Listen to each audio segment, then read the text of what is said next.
i pozivam gospodina profesora Sretena Cvetojevića, predsjednika opštinske organizacije Udruženja potomaka ratnika 1912. i 1920. braća Ribnikar Ljubovija, da održi istorijski čas posvećen bici na Mačkovom kamenu.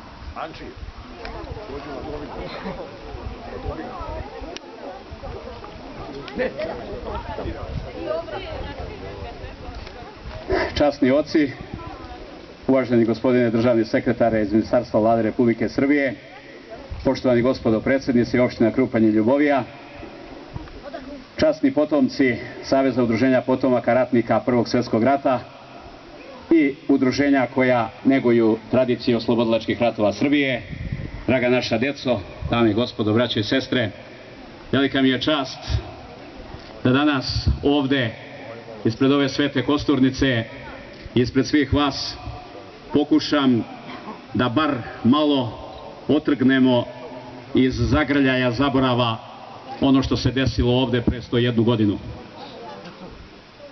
Protekao je evo čitav vek i godinu dana pride od strašne bitke koja se vodila na ovim prostorima. Bitke koja nije upisana u vojnoj istoriji kao pobjeda, a niko poraze ne slavi i ne obeležava. Mi ovu bitku obeležavamo podjednako kao i onu na Kosovu polju davne 1389. godine, jer su samo u različitim vremenskim epohama imale izuzetan uticaj ne samo kao jednu lokalnu borbu, nego kao bitku koja je opredelila dalji tok Prvog svjetskog rata na Balkanskom pa i širem ratištu. Gospodin predsjednik reče i pomenu Gavrila Principa. Bilo bi danas i žalosno da nije smešno da neko i posle 101 godinu pokušava da prekroji istoriju. Naravno, nećemo ovde govoriti ni o kakvim centrima moći, ali činjenica da i posle vek neko pokušava nekome da kaže danas u ozbiljnim državnim, međunarodnim, naučnim i drugim krugovima da je sarajevski atentat i Gavrilo Princip kriv i da je izazvao Prvi svjetski rat. Mala je reč reći smešno. Svima je dobro poznato da su se velike sile, prevashodno Nemačka i tadašnja Austro-Ugarska, spremale za rat. Trebalo je napraviti novu podelu teritorija, trebalo je raspodeliti bivši kolonijalni sistem u nekom novom svetskom poretku. I naravno, tražio se povod. A povod je bio atentat u Sarajevu, za koji mnogo relevantnih podataka kaže da je Austro-Ugarska vlada raspolagala podacima da do tako nečeg može doći. No nećemo se danas zadržavati mnogo na tom, da više pažnje posvetimo samoj ovoj bitci. Ja zbog vremena i Bogu hvala i zahvaljujući Ministarstvu za boračka pitanja i Zavodu za zaštitu spomenika iz Valjeva, danas imamo ove infotable koje svakom onom ko dođe pred ovu svetu kosturnicu mogu da daju osnovne pokazatelje o bici i šta se ovde desilo. Ali bar u nekim najosnovnijim podacima. Posle brzog i neočekivanog poraza Austro-Ugarske vojske na Ceru i njihovog prebacivanja nazad u Austro-Ugarsku, odnosno Bosnu tada aneksiranu, komandant Balkanske vojske 5. i 6. armije, generalisimus Oskar von Počerek, tražio je odmah i što pre novu ofanzivu na Srbiju. I nije se dugo čekalo na nju.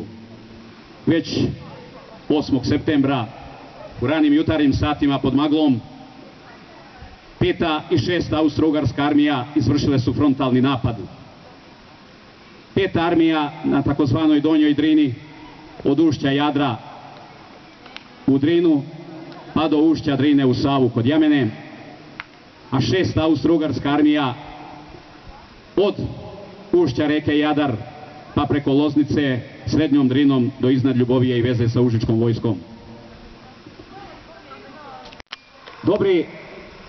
Dobre vojskovođe kažu da vojska može da bude poražena, ali da ne smije da bude iznenađena. Mi smo, nažalost, i ovde imali iznenađenje, jer kažemo da nismo očekivali da će napad Austro-Ugarske armije da usledi na najnepristupačnijem delu, gde se najmanje mogao očekivati. Na ovom planinskom vencu koji se proteže od Gučeva kod Loznice, preko Boranja iznad Zvornika, Jagodnje ovde na Mačkovom kamenu iznad Krupnja, Sokolske planine iznad Ljubovije i Rožnja i Proslopa iznad Pecke. Planinski venac koji se na nekoj visinskoj koti od 780 do 970 metara proteže paralelno sa Drinom, koji je najbliži Drini i koji je moćan oslonac za odbrambene snage, a težak za osvajača, za napadača, za agresora.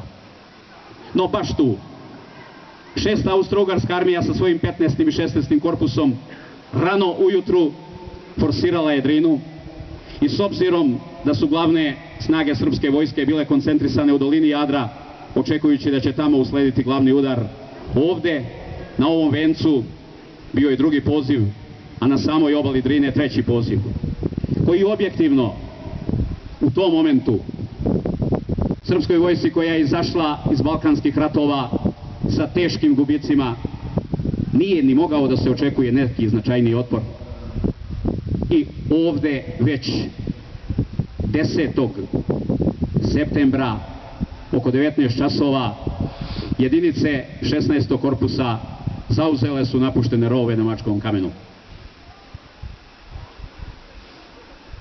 A onda će načelnik generalštaba Radomir Putnik sa svojim saradnicima uvideti da je ovo glavni strategijski pravac i da je cilj ove operacije zauzimanjem ovog venca osvojiti Valjevo kao zapadni centar, kao severozapadne Srbije, centar severozapadne Srbije, a u isto vreme izvršiti okruženje druge srpske armije u Mačvi, jer je sa one strane nadirala 6. armija i to bi bilo definitivno uništenje srpske vojske. To je ona takozvana lagana šetnja do Niša, kako je to planirao austro-ugarski vojni establishment.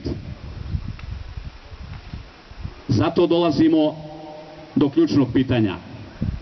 Zašto ovde, zašto na ovom mestu i zašto je ovo ključna tačka u celom bojištu na Drinskom frontu? Ono što su 480. godine pre nove ere učinili moćni Spartanci u Termopilskom klancu na Termopilskim izvorima, 300 vojskovođa, 300 ratnika na čelu sa kraljem su zadržali moćno nadiruće Persijsko carstvo sa moćnim Kseroksom i sa 1.000.000 vojnika koji su krenuli, a ozbiljni istoričari kažu da ih je oko 200.000 bilo na Termopilima. Zaustavio ih je Olimpija sa svojih 300 ratnika. Nije preživeo niko. Tako se tada čuvala prva evropska, da kažemo, demokratija u tadašnjoj Grčkoj. Ovde je i srpska marna. Onako kako su izginuli žestoko oficiri i podoficiri na srpskoj marni, na marni u Francuskoj, tako su ovde srpska vojska izgubila čitav jedan bataljon oficira i podoficira. Ali, da bismo ovoj deci, prevashodno njima, mogli da kažemo, za njih ne znači ništa pukovi, bataljoni, čete, vodovi, ja ću taj deo da izostavim, jer ne znaju šta to mnogo znači, a mi svi ovde stariji znamo to vrlo dobro. Ali hoću da im kažem sa onog strateškog značaja zašto je ovaj prevoj bio taj na kome se tako ratovalo. Kad inženjeri grade most, oni kažu most ima srce, ima jednu tačku koja mu je srce. Srce ove bitke na Drini bio je ovaj proplanak od 500 kvadratnih metara, do duše tada nije bio pošumljen, bio je go. Shvatili su i Oskar von Počorek i načelnik generalštaba Radomir Putnik da ko drži ovaj prostor predvaja deo dve planine, predvaja severni i južni mostobran i odseca Gučevo i Boranju na jednoj strani i na drugoj strani Sokolsku planinu, Rožanj i Proslop. I zato će se voditi bitka do poslednjeg vojnika. Srpska vojska iz Srema povlači prvu srpsku armiju sa Dunavskom divizijom prvog i drugog poziva kao glavninom srpske prve armije pod komandom čuvenog Kajafe. Dični Užičani dolaze sa svojim četvrtim pukom prvog i drugog poziva i legendarnim komandantom potpukovnikom Dušanom Purićem. I formira se Ljubovijski odred koji je trebao da zatvori pravac prema Proslopu. U prostor između Pecke, Osečine, Krupnja dolazi prva armija. Druga armija u Mačvi i delovi treće armije. Praktično sve tri srpske armije su tu. 15. je usledila naredba svim snagama na Mačkov kamen i osvojiti ga po svaku cenu. Od 15. do 19. ovde se vode bezuspešne borbe. Napadi srpskih armija da se ovaj prostor osvoji i žestoka odbrana 16. Austrougarskog korpusa. A onda 19. obe Dunavske divizije prvog i drugog poziva silovito kreću na Mačkov kamen. I ovde oko 17 časova popodne imamo pravu klanicu. Puk koji je išao prema Košutnjoj stopi nije uspeo, ali delovi 9. puka uspevaju da izađu na prostor Mačkovog kamena i održavaju se pod nemogućim uslovima, pod daleko brojnim neprijateljem i artiljerijom koja razara svaki santimetar ovog prostora, da zanoće na Mačkovom kamenu. Nisu se povukli. Moram da vam kažem, ovde je 500 kvadratnih metara prostor i gledano vojnički, ovde se za borbu može razviti jedan puk. Ovde su 3 srpska puka, 2 puka u rezervi i 2 u obuhvatu. 9 pukova srpske vojske, pardon, 7 pukova srpske vojske, izvinjavam se. I na drugoj strani u prvom momentu jedna austrougarska brigada, a kasnije i svih 5. 19. uveče srpski vojnici su ostali na prostoru Mačkovog kamena. Nažalost, kiša, magla, nepoznavanje terena i nedovoljno veze je uslovilo da u štab divizije ode izveštaj da je Mačkov kamen osvojen. Ne, Mačkov kamen nije bio osvojen, osvojen je bio deo Mačkovog kamena. Ostala je sa naše čeone strane Perunika, prostor sa koga se vidi Drina, prostor koji je austrougarska artiljerija iz današnje Republike Srpske, iz tadašnje Austrougarske sa kote 764 metra žestoko bombardovala. I sa suprotne strane od pravca Lipnika bombardovanje nije prestajalo ni noću. Nažalost, srpska vojska nije nastavila napredovanje, jer tada Austro-Ugari nisu imali mogućnost da popune svoje jedinice, jer im je najbliža prva brigada Brdska bila na Čavčiću, a to je odavde udaljeno skoro kilometar. Šansa nije iskorišćena i ona će okrenuti tok bitke. 20. Austro-Ugarska vojska će svim snagama krenuti na ovaj prostor. I ja ću zbog vremena da skratim navođenje jedinica i svega ostalog, kao što smo to svake godine radili, a molim decu koga to zanima da dodatno pročitaju na infotabli. A ja ću reći samo sledeće. do 22. vode se borbe bez prestanka. Borbe koje su poremetile sve ono što se izučava na vojnim akademijama. Ovde operatika, strategija, razmeštaj i upotreba borbenih jedinica na zadatoj prostoriji nisu imali apsolutno nikakvu funkciju. Jer ovde sa srpskim pomešanim pukovima izlaze zajedno među pešadijom artiljerija. Poljske i brdske baterije srpske vojske su zajedno sa pukovima na ovom prostoru i dejstvuje se kartečom direktno po neprijatelju, koji je desetostruko nadmoćniji. Ovde se pada kao u otkosima, ali se ni jedan srpski puk ne povlači.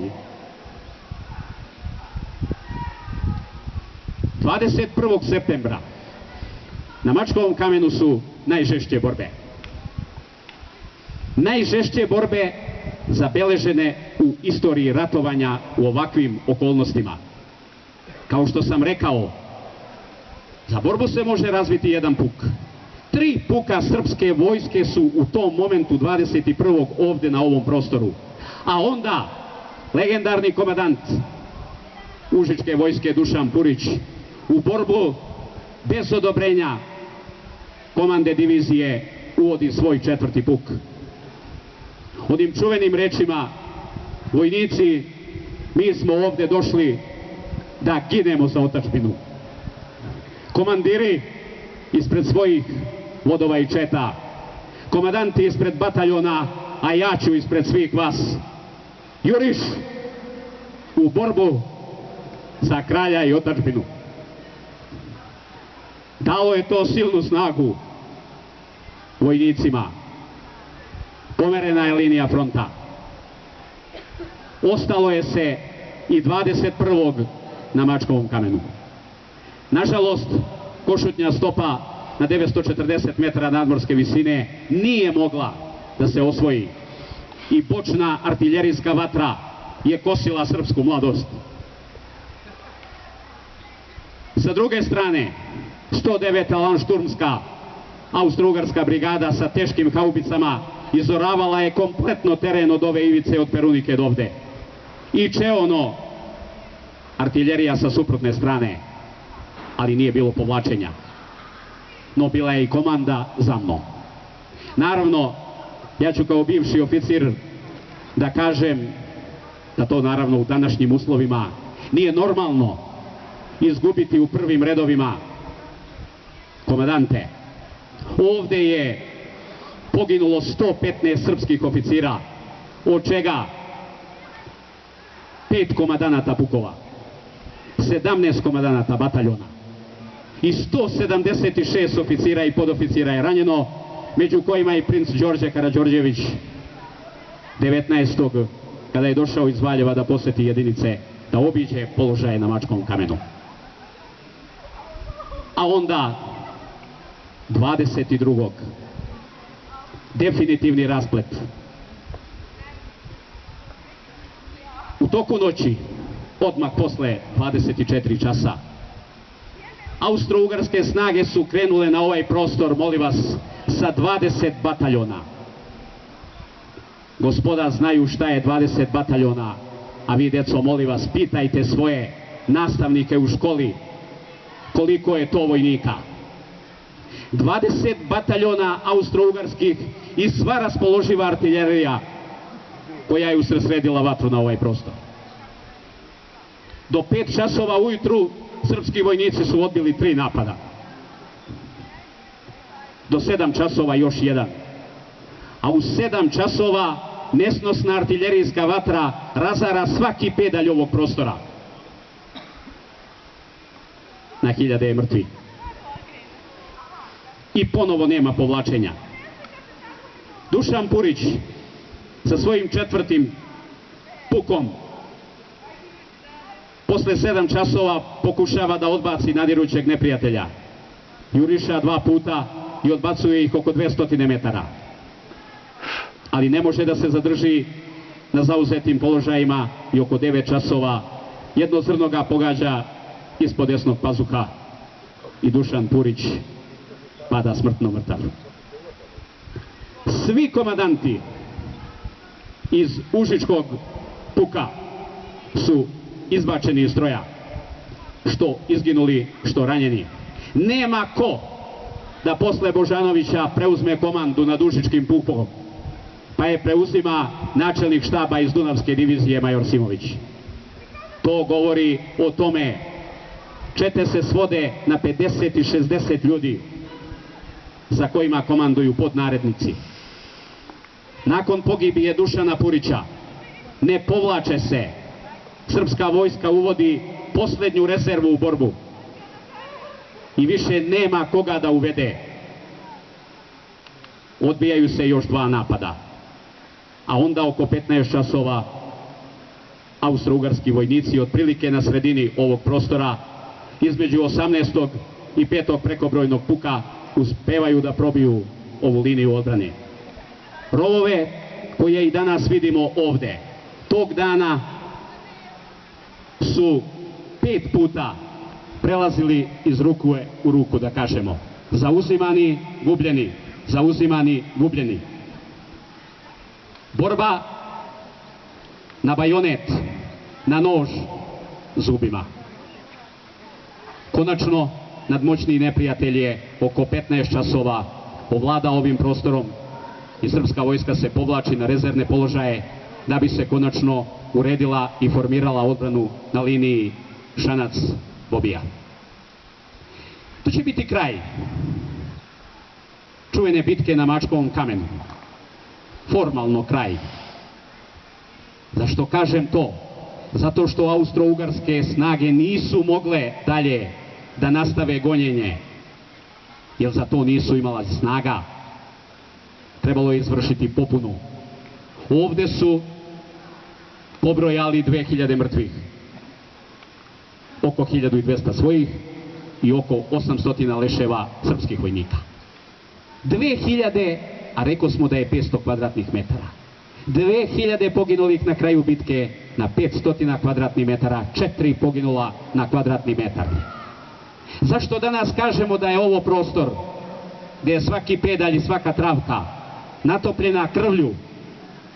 Tamo na Termopilskom klancu bili su Spartanci koji se od 6. godine uče i spremaju za borbu, a ovdje su bili srpski seljaci. Na čelu sa svojim časnim oficirima, ali glavninu srpske vojske je činio seljak, čovek koji je ostavio ralo, koji je ostavio poljske radove kad su zazvonila crkvena zvona za mobilizaciju. I nije bilo nikakvih bregova ljubavi, i nije bilo nikakvih žena u crnom, da mi neko ne zameri. Zato što je kretao da brani svoju otadžbinu, da brani svoj dom, da brani svoju porodicu. Hvala. Da brani svoja pradedovska ognjišta, kolevke koje su ih ljuljale, jer su tamo ostale majke, bake i sestre. I zato se ginulo tako. I treba to danas da cenimo i treba danas da naučimo, deco, vas, da to naučite vi, da biste preneli svojoj djeci. Jer domovina nema rezervna. Pogledajte šta se ovih dana dešava sa nesrećnim izbjeglicama koje je isti ili takav sličan rat poterao iz svojih kuća. Bebe u naručju u nekim državama tuku i ne daju da prođu, ne daju im hleba. A gde bismo to mi? I šta ostaje kad se povuče? Šta je ostalo u Srbiji nakon povlačenja preko Albanije? Kako je biti porobljen? Osnovna poruka. Nama su naši preci, naši heroji sa Drine, sa Cera, sa Kajmakčalana, sa Solunskog fronta, sa Kolubare, sa svih ratišta ostavili samo jednu poruku. Čuvajte slobodu kao zenicu oka svoga i nemojte zaboraviti. Naš jedini domaći zadatak, toliko lak u odnosu na onaj koji su oni imali, je da ne zaboravimo. I zato vas molim, deco, prevashodno vas, nemojte nikada zaboraviti pretke koji su nam pravili domovinu ovde. Da danas možemo normalno da živimo, da imamo svoju državu, da imamo svoju vojsku, da imamo svoje institucije i da možemo da gajimo svoju decu u miru slobodne zemlje, nezavisne i suverene zemlje, upravo taka kakva jesmo. Dali su svoje živote kao najveću vrednost i to nas obavezuje. I da završim, srpski narod sa ovih prostora, država Srbija, tada Kraljevina Srbija, na čelu sa kraljem Aleksandrom Karađorđevićem, nije ostala dužna i nije zaboravila ove ratnike. Ovde su 1925. godine formirana dva odbora, Azbukovačko-Rađevački i kasnije Beogradski, koji su doneli odluku da se ovde podigne spomen kosturnica i crkva spomen kosturnica u Krupnju. 1926. godine, upravo 22. septembra, je okončana ova bitka, krenuli su radovi i završeni do 1932. Tadašnji patrijarh i episkop Šabačko-Valjevski Mihajlo su osveštali crkvu u Krupnju i ovu spomen kosturnicu ovde, a kralj je preko generala poslao srebrni venac, jer nažalost tog dana nije mogao da prisustvuje. Prisustvovao je i bio prvi i poslednji put ovde 1934. godine, tačnije 4. juna, pre odlaska u Francusku. Znamo da je atentat u Marselju završio naš sjajni vojskovođa u vreme rata regent, a kasnije kralj Aleksandar, i Bogu hvala i vladi Republike Srbije imali smo sreće da je prošle godine ovde, posle 34. godine, prvi put došao predsjednik Srbije. Hvala gospodinu predsjedniku, hvala državi Srbiji što nije zaboravila i siguran sam neće zaboraviti one koji su ovde ostavili svoje živote. Zato neka im je večna slava i hvala i nemojmo ih nikad zaboraviti, a neka im dušu Bog oprosti.